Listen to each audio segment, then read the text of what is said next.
for sorting and partitioning in linear time. I think that's the title. Anyway, you can Google that much. It's an 80-page paper, so I read it.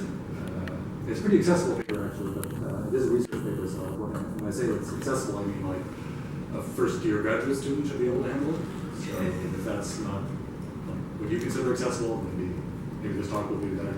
I'm going to ignore a lot of the technique and math that he has in the paper and just try to do more practical things. Yeah, so the main result is algorithm for sorting in linear time and the size of the input, which is a surprise we'll talk about. And the same algorithm works for the partitioning problem, where you have like a list of elements and an equivalence relation on them, and you would like to maybe throw away the duplicates or put them into boxes according to the equivalence relation. And you can do that in linear time also. That's a much bigger improvement. Normally sorting with the standard algorithms is n log n, but if all you have is some equivalence relation, you generally expect to throw away duplicates in time n squared, because you have to compare, in the worst case, every element to every other element. So that's huge. The improvement in partitioning, I will not talk about that at all. I will only talk about the sorting for no good reason. I just like the sorting part. Sorting, linear time sorting, yes. Where to begin? Yeah, so first thing, I guess, is why, not just why generally, but why n log n? Why do we expect things to take, why do we expect sorting to take time n log n? I think there are two reasons for this. One reason is kind of empirical, practical, or pragmatic, and one reason is theoretical. The empirical, pragmatic reason is back in the 60s, some pretty smart people thought about sorting algorithms, and they came out with heap sort and quick sort and merge sort and all these things, which are all n log n, with some qualifications sometimes. And that was 50 years ago, and that's kind of been the best, so we're going to think it's not likely that you can do better than that. It's kind of a pragmatic consideration. The theoretical reason is kind of cute. It's an information theoretic reason. Many of you, I'm sure, have seen this before, but I'll remind you of it because I like it. You take the data as your input is size n, is your input, n objects in it, and then your output is a permutation of those. So either you actually permute them and return the array, or you return some representation of the permutation that you would have to do to sort them. Okay? So this is an one permutation generally does the job, only because these are all distinct. Let's assume. So it's one permutation of n factorial permutations that you have to pick up. Now, if you are a comparison-based sorting algorithm, the only thing you know about the order is how to compare pairs of elements. In the comparison, let's say it tells you the output is only this one was less, or this one, the other one, or this one was look greater than or equal to. So it only gives you one bit of information, right? One bit. You have a one-bit window into your input that the comparison function gives you. And you have to produce outputs that distinguish between n factorial different things. So you need to produce log base 2 of n factorial bits in your output, what you need. So now normally at this point people will invoke Stirling's formula to approximate the n factorial. That's actually too big a gun for this problem. I'll show in a more elementary way. This is bigger than log base 2 n over e equal to dn. I'll show this in a second. Up here, promise. This is using rules of logs, n log n minus n log base 2 of e. This we don't care about. This whole thing is order n log n. This is all we need to do. So to prove this by saying e to the n has a power series representation, which you may remember from first year calculus, which is what, sum k equals 0 to infinity of n to the k, or k factorial.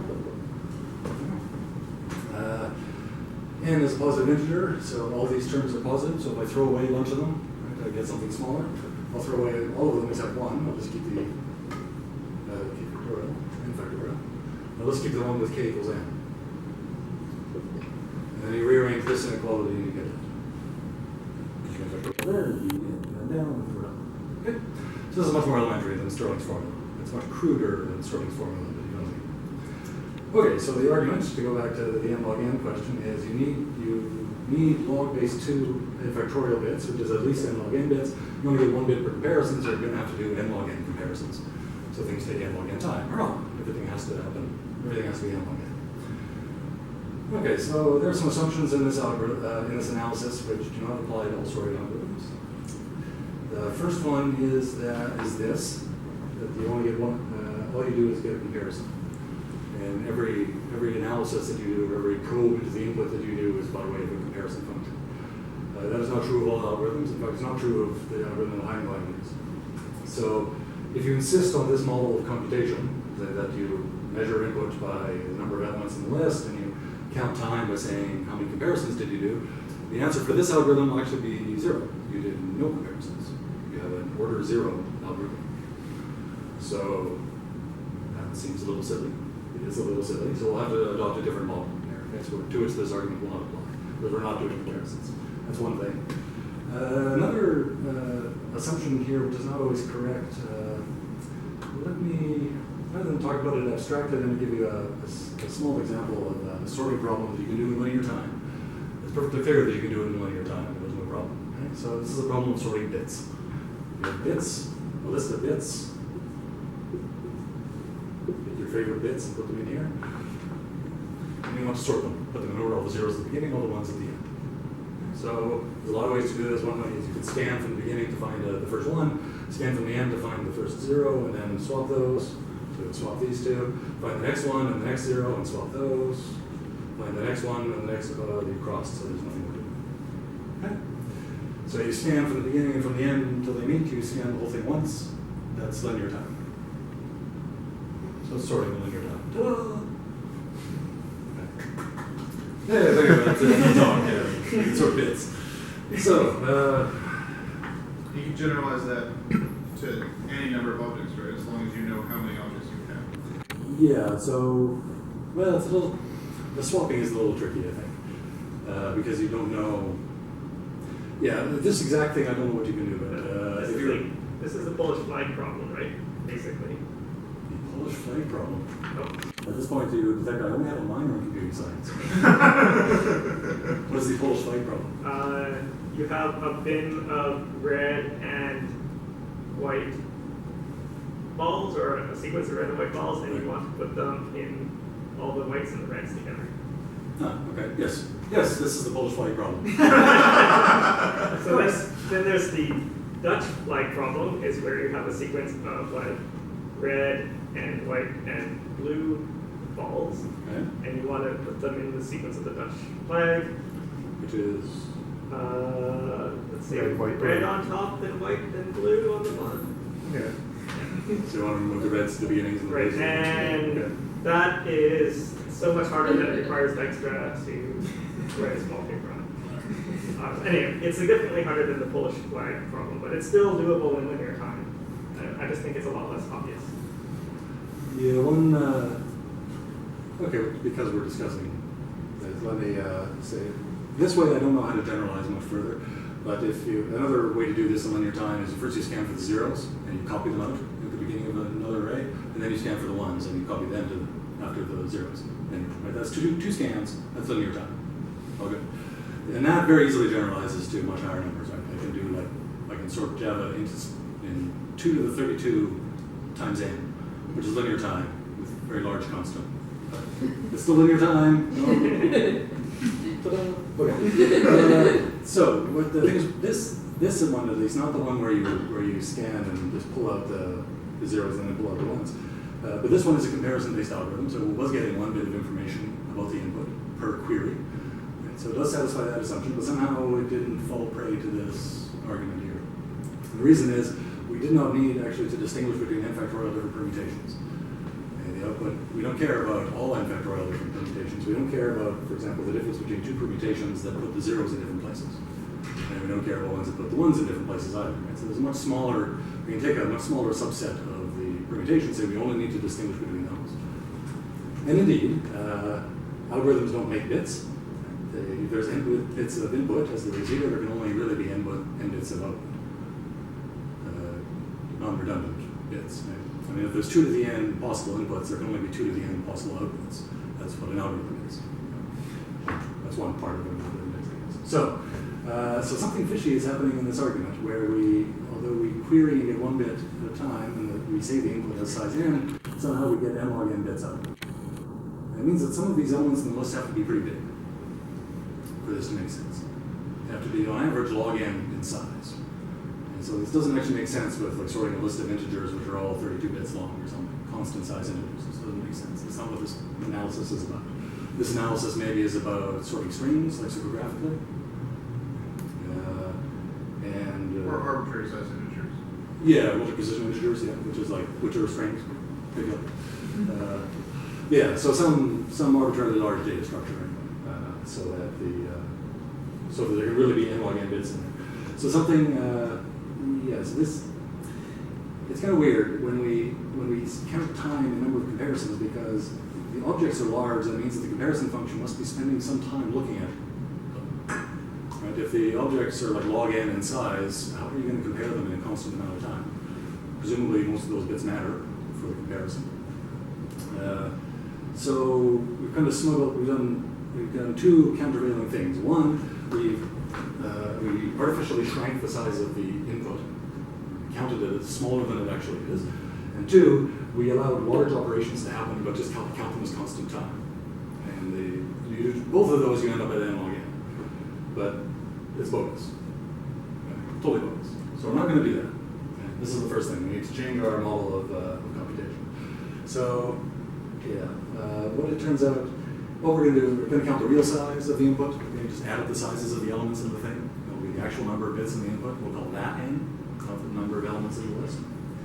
And then we'll count the actual amount of time, including the time that the comparison function takes to run. So it turns out he doesn't go into detail on this in the paper, Fritz, but Heinglein, I should perhaps say.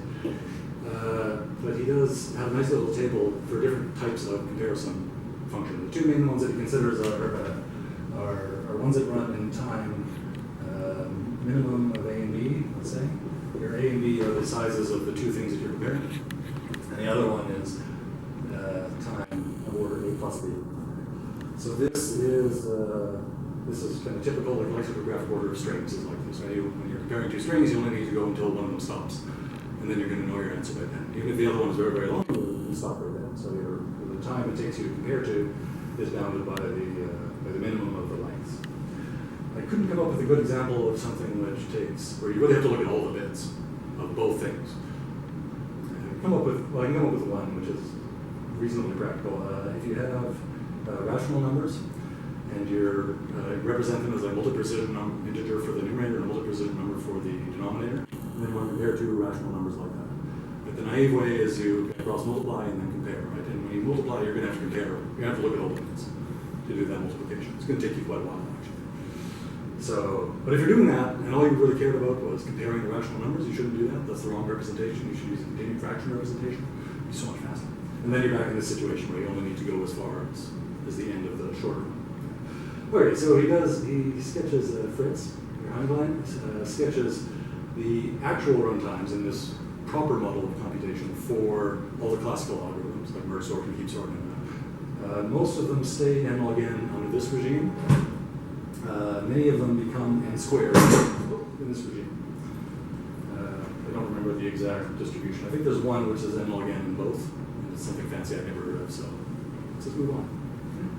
Okay, so it's still n log n. That's still the state of the art here, but now we have some room to maybe do better. Okay, so is that how n? How does he do n? Short answer is it's a bucket sort with some sophistications, some little details, which I'll show you. So here's how we go. Start off with I'll work up to it. I'll start with a very practical implementation, and then we'll make it better. So first things first, basic bucket sort. Let's do ints. And Java ints, 32-bit long integers. First thing you do is you get yourself a big, nice little array, which is 2 to the 32 long. Okay? So first you allocate that. And in each of these spots you're going to have a stack. Okay? This is an array of stacks. Constant size array. And then you take your input, which is in ints. you look at the first one, and so it's 17. You go to the 17th spot, which you can do in constant time because it's memory, and you push the 17 onto the stack here. So you end up with a 17 in a box. Stack, and then you keep going. Oh, there's an 18, and then you go with the stack for 18, and you put that in. You push the 18 onto the stack in position 18, and then there's 62,000, and you go down to 62,000. Put the thing in there, and then there's another 17. So you come in here and you push, and this 17 moves down to here, and the new 17 comes in there. And you keep doing that. Okay? So you go through the whole list once, and you push everything onto the stack, and then you just read them out in order. So, when your time, yes. Very large memory usage, unfortunately. I guess on a 32-bit machine, this is these are FLB pointers. You need some heap space to do these stacks. So this is what is that? 4 billion some odd times 32 bits, 4 bits. So it's like 16 billion bytes, I guess, something like that. Okay, so this sucks. It's linear time, but not very practically so. So the first trick that we'll do to improve this is cut the array into something much smaller. We'll replace it with 2 arrays, which is 0 up to 22 to the 16, minus 1. And we'll have another one, which is the same size. This is a huge savings. The total size here is 2 to the 17. At that time, it was 2 to the 16 times 2 to the 16, but this is 2 to the 16 plus 2 to the 16, much more small. Okay, this is only 536, right? So it's nice and small. If you don't like this, in a minute, we'll do like 2 to the 8, right, and 4 of them, and so on. So you can actually go down all the way to bits if you want. Anyway, so you do the same thing. You start with the integers and you cut them in half, right? And you look at the high order bits and the low order bits. And the high order bits, you do the same trick here.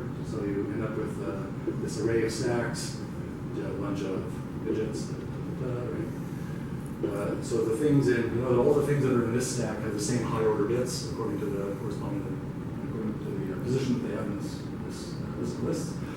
And then you do the same thing with this.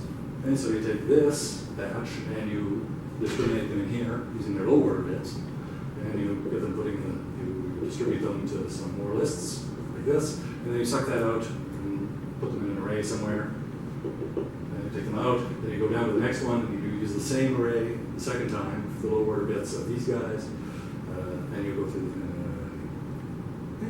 linear time again. Is you do once through the inputs to put them all in here, and then another time through the input, touching each of them only once to put them in here, and then move them back into the correct position. Okay, and then you read them all out in order and things like that. Okay? And this is actually reasonable. This is a reasonable amount of space. It's not a huge amount of space. And again, if you don't like this, you could use 4, and it goes 2 to the 8, and that's very frugal. So that's our second version, for integers anyway. Fritz does some, he does a nice little, nice, kind of an awful hack that's also kind of nice. He doesn't want to pay the cost of allocating these things every time you call his function, so he just wants to allocate it once and then reuse it from time to time. The thing is, then he does a clever trick at the end when you're reading the things back out to put them back in the array that the person gave you in the nice order. You reinitialize the array as you're going through. Okay, so you get to charge that cost to the person who called you, and you restore the array, this array of stacks, to its original condition of an array of empty stacks, ready for the next call. Awesome. Unfortunately, Haskell's type system is too smart for that. It looks at that and says, okay, you have a function which accesses this memory and does something to it. I'm not going to find out because of the halting problem, but you do something to it. And then you produce some output. I don't know that you reinitialize, says Haskell's type system. So it encodes the fact in the type of his function that it accesses this memory. He doesn't want that. He wants it to be a pure function. So he just lies. So the Haskell compiler, he says, unsafe perform IO, which is a magic word to say, believe me, Haskell compiler. It's okay. It's not okay because, of course, the function is not yet safe. It's not reentrant. There's a good reason that we have that in the type system. Anyway, so yeah, he was able to do this with, in fact, cleverly, without 2, in fact, just 1. And because he keeps copying it out into the heap, basically. So he discriminates them all like this, and then he reads them out into a list of lists on the heap. And that empties out this, and then now we can use it again for one of the sublists, and then use it again for the next sublist, and so on. So he only ever needs 1 at a time, which is great. Okay, so that's basically it for ints. Of course, we already knew how to do ints in linear time, but this is much more practical. This is called bucket sorting, this technique. Okay, so now let's talk about more interesting data structures. More interesting data structures. At this point, I'm going to digress a little bit. I said at the beginning that this algorithm does not use a comparison function at all. Right? If you give it a comparison function, it's not going to call it. So then how do you specify what order you want? And this thing is hard-coded for a particular integer order. If you probably have other orders in mind that you might want to consider, you have other data structures and whatnot, so what do you do? Well, what you provide the algorithm with is not a comparison function, but a more detailed data type which describes the structure of the order. Okay, so it's got some primitives in here. One of them is a term which represents this order. Okay, that's hard-coded. Another one is for product types, like if you have a tuple, and you can sort it by the first thing and then sort it by the second thing. If you have orders for both of those things, whatever they are, tuple of A and B. He has thing for sum types, either A, B, then you sort all the A's first and then all the B's after that, if you have an order for both of those types on their own. From these primitives, and one more thing, he builds up basically everything that you want. The big hammer for this kind of problem is a mapping thing. So if you have an order on some value B or some type B, and you have a function from A to B, then you can, with these together, you can get an order on A, which is a thing we do a lot. So you have if you apply it with a list of A's, it's going to apply A to them to get a bunch of others B, and then it will apply the order B to sort things out. So this function has some restrictions. If you want to do everything in linear time, you can't do anything at all in this function. Talk about this. Obviously, you have to spend. You can't spend more than linear time in your function. Okay? This function has to be evaluatable in linear time. That's one thing. In the actual size of A. There's another thing. It has to produce. It's kind of weird, but you have to produce output of linear size in your input. Now you might be thinking, wait a minute, if I run in linear time, how can I produce something larger than linear? Anyway. Doesn't that just follow? Well, no, it does not follow because of the weird notion of size being used here, because you could have shared objects. So the usual, there is a nice example where you have something which has 2 pointers out going to another thing, and 2 pointers going up to another thing like that. The code in this paper anyway won't understand that these are the same object at the end of these 2 pointers. So when he calculates size, he's actually going to analyze that as being 2 different objects and count them separately. And then these two also count as separate for the 2 separately. Right? So although we would look at this and say, oh, this is only n objects, this is going to look like 2 to the n objects. Okay, so shared data structures don't work very well. So if you want to sort like directed acyclic graphs or something, yeah, don't do this. He has a reference in the paper to bottom-up discrimination. There's another one of his papers, which he says partially at least addresses this problem. I'll have to look that up recently. I didn't read it. Anyway, so in the presence of this kind of size calculation, a thing which runs in linear time can produce more than linear output. So you're not allowed to do that. Don't do that. You can produce only linear output, even when the output is going to be measured in this variable way. Okay, so that's one thing. And there's actually one other thing which I'll have to come back to later to deal with recursive types. Just to mention now that this function is restricted if you do want to run in linear time. This is the main technical restriction on the whole thing. Okay, so what have we done? We've done ints.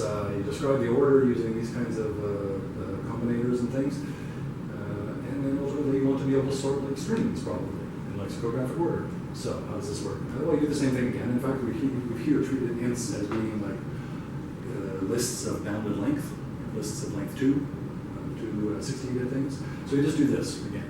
Right? You discriminate on the first character, then on the second character, then on the third character, and so on. And the point is, the reason that this works in linear time is because after you've looked at the first character to decide where to put in the first way, you never look at that character again. Because you know where it is, it's in this step. And in the future, you're only going to look at the second character when you do the discrimination the second time. And then you're going to look at the third character, and you're never going to look at it again. So the number of times that you have to look at things in that string is exactly the length of the string. So everything's fine. It's linear. Okay. And with his tricks, you can do everything in just with one table. You don't even need like order and memory. You do because you pop them out. Anyway. Okay, so that's lexicographic order. Between that and ints and this function thing, You can do almost anything you want.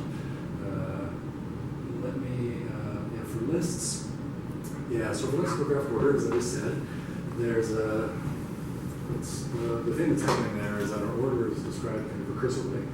Let's say think of strings as being linked lists. So we have some datum here, and we have another linked list, which has the datum, and something like this, yes? And maybe that's the end. Right, so the point of the analysis that tells you this happens in linear time is that you can cut it into two pieces. The part that you're going to look at initially, and then the recursive part. And you charge the cost of looking at this to this part, and the cost of looking at the recursive part to the recursive part. And then everything just works out. You get linear time. But this is the source of another restriction on what you can do in your function. Because if you don't have a function, if you apply a function which doesn't have this kind of splitting in it, then you are lost. You're in the wilderness. He gives one example in the paper which is kind of weird. This example is we're going to do lexicographic order, but in the following way. We will pseudo-lexicographical order in the following way. First, we sort by the first character in the string, okay, and then we reverse the rest of the list, okay? And then we recurse. So then you look at what used to be the last character, right? Then you sort on that, and then you reverse the rest of the list, okay? And then you sort on what used to be, I guess, the second character.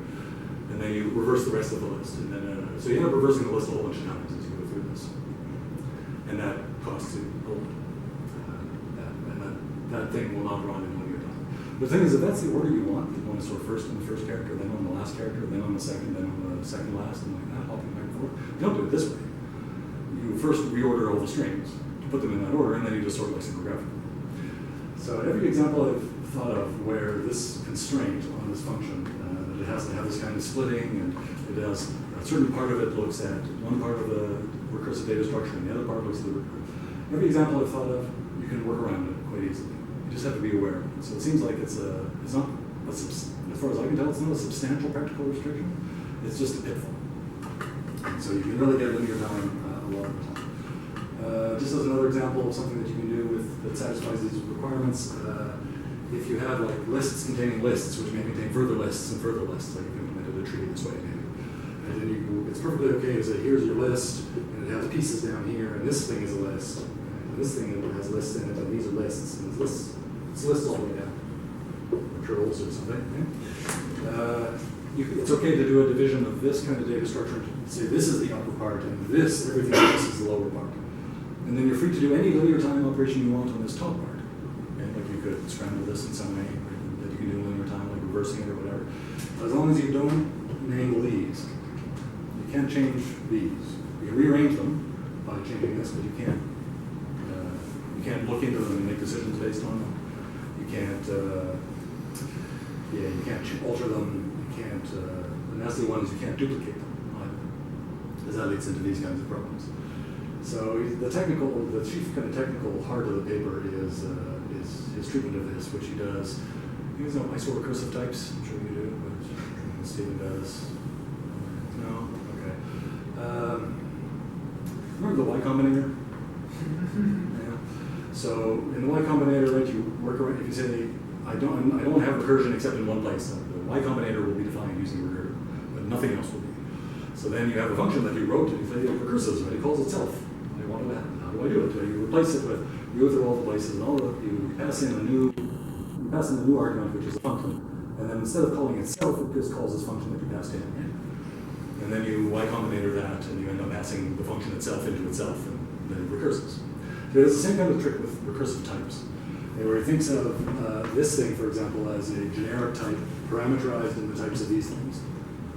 And so it'll be a type constructor that takes this type variable.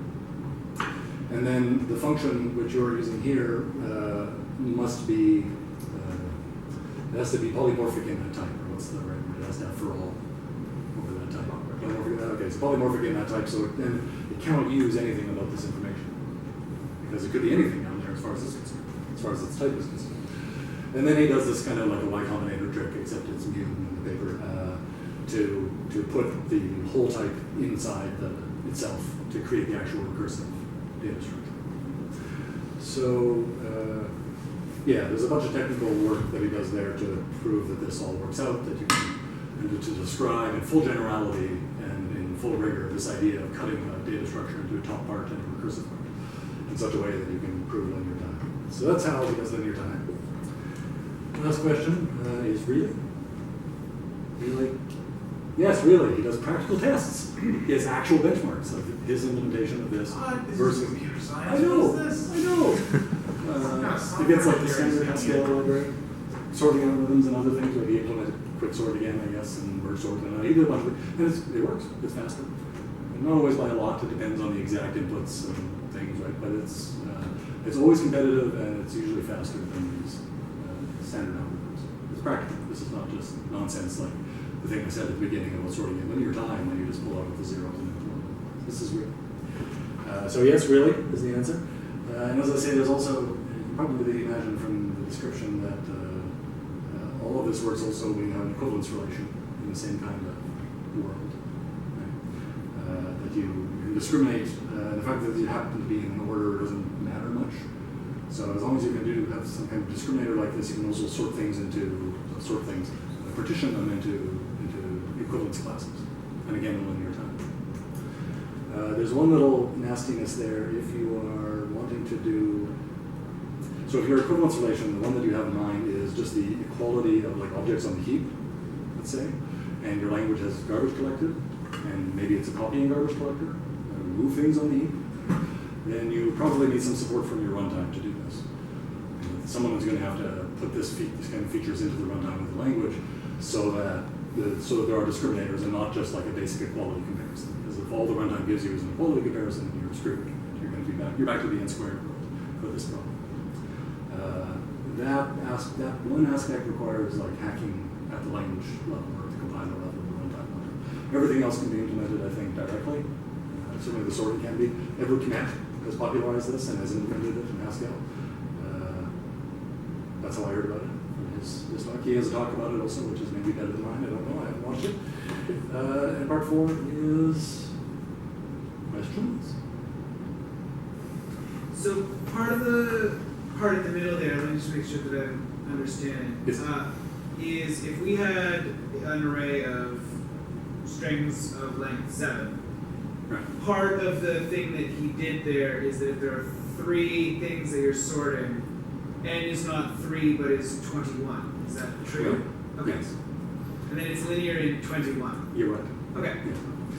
Yeah, so which seems like he's kind of setting things up for his own benefit, right? Because he's increasing the size. He said, no, the input we're going to count generously. It's going to be, the input is big. Look how big it is. Let's call that in. That's big. Oh, but my output is small. Yeah. But because it's kind of the only, I think, fair way to compare algorithms that work on totally different principles like this. Right. If all you're doing is comparison-based sorting, then kind of the old system makes sense. But if The fact that the old ones still turned out to be n log n, even under the new counting, is, I think, practical. Yeah, like if he evaluated merge sort under his new system and it was like, oh, it also is n now, then I would be like, well, you have discovered nothing. Right. Yeah, people will be slightly less impressed. But indeed, it's also, they're not always n log n, right? Sometimes they're n squared, depending on the properties of the comparison function, which is. But sure. Yeah, sure, but. They're never better. That's the point. Yeah, they're never better. I think that was the weirdest. I mean, when I did my complexity course in undergrad, all the way up to that point, you had all these n log n things, when they're talking about sorting and all this garbage. And it made that course basically impossible for most students because suddenly now n had to be sized in bits, which is his whole argument here. But up to this point, n had never been sized in bits, and it had always been sized in arbitrary choice of size. Abstract things. Right? Like we would constantly, any algorithm you study in like your first year, 2 years of undergrad, where they talk about complexity, n is always, the data structure is always a list, because what other data structure exists, obviously, and n is always length of the list. And we do not think about how big the objects in the list are. That's ridiculous. They're all constant in size, obviously.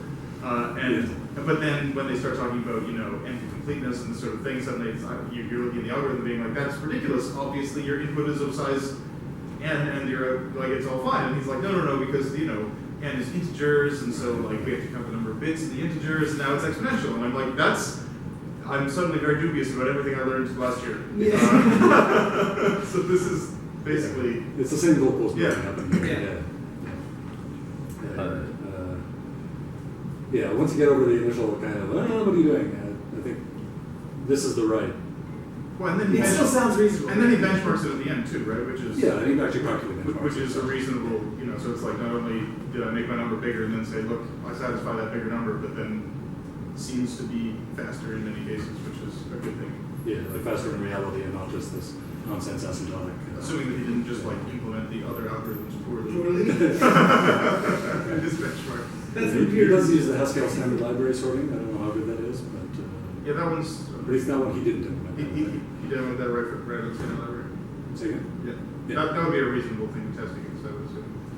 Yeah, I don't know how badly he implemented his own like quick sort things. Yeah, that's always dubious. So. Mr. Rook. I remember reading something about some guy pointing out that like classic stuff about Donald Knuth stuff about binary trees being better than linear list of something, or of doing these things is false under some conditions now because of funny locality of reference things and all that stuff. And you mentioned the garbage collection problems. I didn't quite follow that, but Oh yeah, just I'll just expand what I said. Hopefully be a bit clearer. Is in languages that have garbage collectors, they might want to move things in memory underneath the language, underneath the abstraction level that you're actually programming. So it's not a real pointer to a physical place in memory.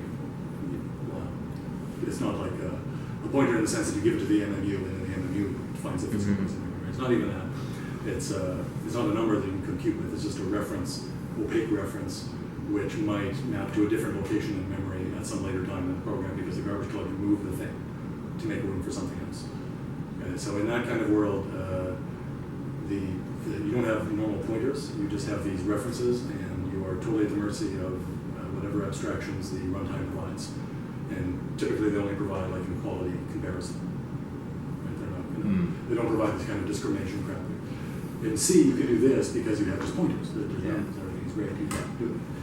But in these more managed languages, maybe you can't, because all you have is this abstract notion of reference. yeah, but I mean, That's right. even in C, you still have like you don't you have virtual address. So I guess I'm questioning like what does this look like in various wacky scenarios. Obviously, he did himself service by like testing this in various ways, and the description, the paper itself is obviously he wants to concentrate on that, not some weird corner cases and all these things. But is there a hint of like what this is doing in like what are the cases that he does do? Like what is he sorting? Oh dear, I should have read the paper. Sorry. Yeah, he sorts. Some of the kind of primitives that he puts into his language are not actually primitives; they're implemented using the other things. But things that he builds into his language for describing orders include like sorting of sets and sorting of bags, multi-sets, as some people call them, as well as lists and ints and the usual things. So I think in his benchmarks he does a few varieties of like bags of integers and sets of integers. So he's sorting like a list of bags of integers. And then maybe like sometimes the integers are small but the bags are big, and sometimes the bags are small but the integers are big, sometimes they're both big. So he does a few different scenarios. And then sometimes it's like twice as good as the worst of his sorting algorithms, and sometimes they're all kind of together, roughly the same at the size of inputs that he's considered. So I don't remember exactly what he did and what he didn't do. Maybe some hole there. As for locality, I don't know the locality behavior of this, whether it's good or not. There's a whole, I guess, engineering question there. Yeah, that's probably it. He does mention, I think, somewhere that maybe saw it on Wikipedia or something when I was reading about this. And yeah, so one of the things about comparing keep sort and merge sort and all these classical algorithms nowadays is you have to worry about the cache locality properties, and they're different for all of them. So there is some knowledge out there about it, but I don't have any of it as my answer. So last week, Edward recorded me on RC and told me to watch his discrimination video, and I did, and it's actually pretty awesome. He replaces that gigantic term language, which we call it initial encoding, with what he called final encoding, where it's just a single function, which was kind of nice. And for me, being the kind of recording theory kind of person, what was very interesting is that if you look at this nice thing you have up over here, right? This order becomes a contravariant functor, right? Because normally, if you have a foo of A and a function from A to B, you can turn it into a foo of B. But this is totally backwards, where we have a order of B. Now our function goes in the reverse direction, A to B, and we can get them to get a order A. So this is exactly the definition of a contravariant functor. And then he invents the notion of applicative functor except for contravariant functors. So instead of, for people familiar with Haskell, instead of like pure and app, you have divide and conquer. And that in this particular application, you can create these contravariant applicative instances for order that do divide and conquer, and that tells you how to lexicographically sort pairs. And then there's a contravariant version of alternative, which lets you sort some types, putting all the lefts first, followed by all the rights first. What's it called? And so if you like day convolutions and go to contravariant functors, this is actually closer. The original day convolution was on contravariant functors, apparently, if you do category theory. And so applicative functors are kind of like this weird backwards covariant version of the Backwards covariant. day convolution, and this is like almost going back to the roots of the original category foundations of applicative functors. So this is Connect's talk? Yeah. Okay. I usually don't understand Connect, so I didn't want to be tainted by his talk before I read it. Maybe I'll go read listen to it. Right, we're probably over time, right? It's 5 or so. 5 after, I apologize. Okay, so let's wrap it up and reconvene in a month. Is that what you said? And we will reconvene in a month. Yeah, that's true. Next month is computer security. Excellent. Talks. So my husband will be talking about his research on litigations, and then we will do control flow integrity paper, and that's actually formal proven there, so it's also nice to see how they're doing the ethical proofs there. Probably February will be Andrew 12. He is doing on some blogs, so he's doing some stuff about calculating stuff with squares and everything, and so permutations and more some regulations, some mathematics, but I also really like it, so he will be doing that. Then we still need to look for a paper for there, but we're already 2 months further from this. Excellent. And thank you very much for the talk today. I was a bit late. Normally I had a lot of cards, but just forgot time, so I'm sorry. But yeah, and also Paul, many thanks again for being able to get the room for organizing here. So also really nice to have it. Also thanks for the big outcome to the meeting today. Pretty big today. Yeah, everybody, all the usual people and new people. Yes, sure. I do. And also, if you have some topics that you want to present here, you're always welcome to do so. Cool. You want to talk next time? No? Is this like a Fight Club thing? That's their first visit. That's good because it's very brief. I don't know. But it's just really nice to do as well, having an extra time to practice it. I don't think so. Or if We'll you pressure you later. Okay.